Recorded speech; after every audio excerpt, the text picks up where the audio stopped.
KETV, we in your face, you hear me? We live and direct, you hear me? Straight in your back. Got my main man in the building. I'm gonna let him introduce himself and tell him about his skills right fast. Y'all gonna know what we're talking about. Before we jump into this, let them know what's going on with you. What's up, y'all? I'm Vance Vision, owner of Solar Sound Studio, Roundtable Kings Productions. I'm an artist, engineer, all-around Renaissance person, creator, content creator, you know. They're gonna play with that boy, man. So I'm saying, I'm from New Orleans. I know you're originally from Atlanta. Tell me a little bit about growing up in Atlanta and your schooling and everything. What brought you into coming into music? Tell me a little bit about your upbringing that inspired you to come down with music. Well, I originally grew up in Phoenix, Arizona. Went to high school out there, and then I moved out here when I went to Clark, Atlanta. And, man, that's what brought me out here was the music. You know, when I was in high school, I was DJing, you know, making little mixtapes and stuff, running around selling to my school. Mixtapes and DJing parties. Even back when I was like 16, 15, my mom used to have to drop me off at the party to go DJ. I had my speakers and everything, and then I get paid probably maybe like $80, you know, and started like that, you know. Came out here to Atlanta, everybody was DJing, so like my roommates at the time was like DJ Drama, with DJ Cannon. We all lived in the, you know, Brawley dorm, you know what I'm saying? So everybody was DJing, so I was like, well, let me start, you know, getting the production and tweaking on the board instead of everybody doing what everybody else was doing. So that's how I started engineering. When you were coming up DJing, what artists influenced you the most and why?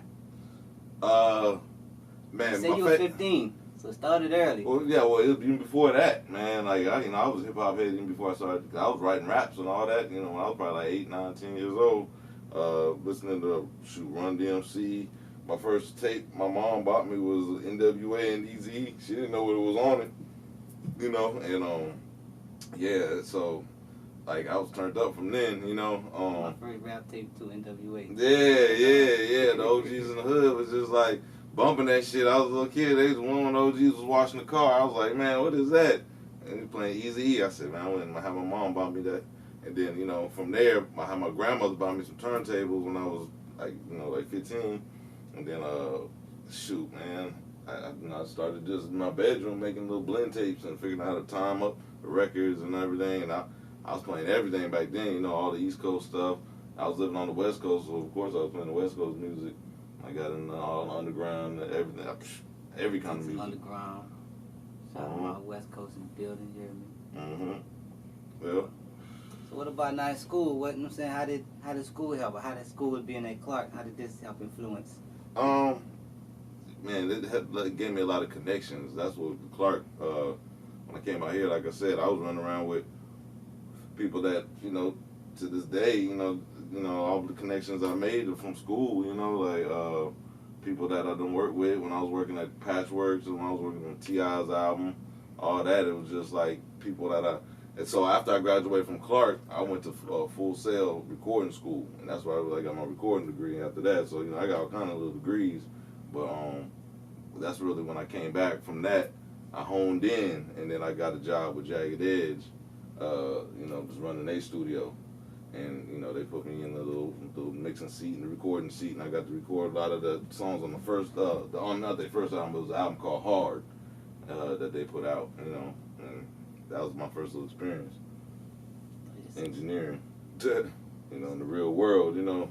But I had always been like recording in the crib, you know, like I was at the crib recording, like I said, I was making beats. Every artist had a house studio. Yeah, you know, and it's crazy because even when I worked at those big studios, I always kept the crib studio and was bringing people there too, you know, like 2 Chainz before he was big, he used to come through with some of the other artists and stuff. In my basement, in my house, you know. A little hot, I don't remember Lil Hot. He used to come to the basement of the crib. Everybody. R.I.P. Yeah, R.I.P. Lil Hot. You got a list. You got any give me some headliners you done dealt with. I'm saying any names that you saying the world might know that you done already. I got like a plaque for T.I.'s trap music. I got credentials for the Britney Spears in the Zone. Shout out to Tricky and Dream and Penelope Magnet. You know, they put me on that project with them. And then, man, everybody from Bizarre from D12, what I made beats for, to, you know, to work with like Saint Lunatics, Nelly, Murphy Lee and all them, you know, Chingy, and does stuff with him, you know, like, shoot, man, and everybody in Atlanta pretty much, you know, recorded Young Thug, recorded, you know, Future a few times, recorded, pretty much everybody that's up and coming out here. Well, what's been some of your hardest challenges? Because like you said, you do producing and you're an artist. So, I would say, first off, let's see, what's the hardest part with trying to separate those two, being Vance?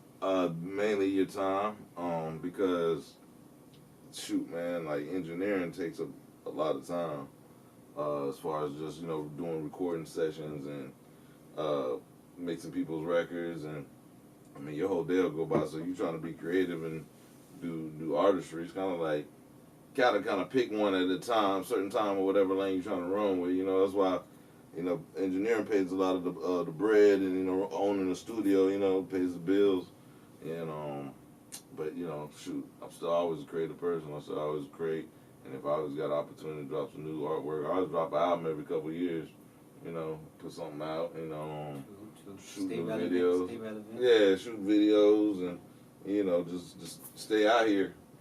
But other than that, man, it's kind of like, it's kind of hard if I want to, like, put 100% into the music and then, like, still be engineering every day, you know what I'm saying? I would have to actually give one of them up, you know? Yeah, sacrifices everything sometimes, man. Yeah. What do you think comes with more demanding situations from others, being an artist or being a producer? As far as, you know, being in the studio or going to do a show and dealing with DJs you don't normally deal with. Which one do you feel is kind of more demanding on you as a person being a producer or being an artist? I'd probably say, man, being more demanding is being an engineer, man. Like, I'd rather be the creative person doing production and artistry, because I would feel like, I mean, that kind of demand, you kind of creating your own landscape, and so that pressure would just be whatever, you know what I'm saying? I'm sure it's still pressure, but dealing with, you know, people everyday engineering, and it's just kind of like, you know, burning both ends of the candlestick every day, just banging out 100% dope mixes, and, you know, tracking sessions, and helping people with their raps, trying to get their raps right, you know, they in the booth trying to get their vocals straight, you know, that shit eats up a lot. That's very demanding. Yeah, they look at you almost like a teacher and a producer half the time. They going through it. Yeah, definitely, man. They be asking for, you know, so at the end of the day, you be like, damn, man, you know, I'd rather, like I said, you know, I'd rather create, but I still love the engineer. I still love the help, you know. But, you know, that's why I kind of got a few more engineers here working. I got like 4 other guys. Shout out to Teddy, Staffa, Mike, and Kip. You know, they all engineer here too. Yeah. So, you know, kind of take a little load off of me, where I'm able to just create more. You know, I started making beats again. Got me a new MPC. The MPC Live, that joint hard. Man, yeah, you just, I fooled with that too at the crib. It's that touch and all that is crazy, ain't like it? Like iPad, MPC, right. All in one with the old school feel to it too. So, man, I definitely back at the beats, you know, with my spare time. And then I went to Cuba and shot a video. So I got my last single I just dropped. It's called Fuego, and I shot the video out in Cuba. So that's on YouTube. It's on iTunes right now. Check out Vance Vision Fuego. Man. International, you hear me? I just dropped that a few months ago. So, yeah, I'm about to drop some more shit. Check it out. You see the link down there. Yeah, you see the link down there. It's on there. Check it out. You know what I'm saying? So what do you think has bigger perks since you're in this industry? Is it a bigger perk being an artist, or is it a bigger perk or benefit being a producer? I said the biggest perk from my observation and experience is being the writer of the song, of the biggest hit song of the year, you know, or any hit song. That's the biggest perks, because you don't get the biggest checks. Artists is cool. Artists, you know, depending on what they split is on the joint, you know. But if you cut the check, so the toy, cut the check. I mean, if you really peep, as far as like radio spins and all that, the only people that's gonna get paid off of that is the writers, you know. So, you know what I'm saying? Well, shit, nigga, smartwatch going off. You hear me? I mean, time for another jog. You hear me? Mr. Motherfucking Fitbit over here. You hear me? Boy, stay out of the motherfucking. Like, kept him jogging up the block like he motherfucking in fucking Mission Impossible or some shit. You hear me? Yeah. Nah, man, yeah. But nah, we stay on the ground. All right, well, what do you feel since you worked in studios and now you have your own studios, definitely A1 studio, record with all A1 artists and stuff. What probably has been your biggest challenge with that come up or with that birth or that transition from working in the studio to obtaining your own?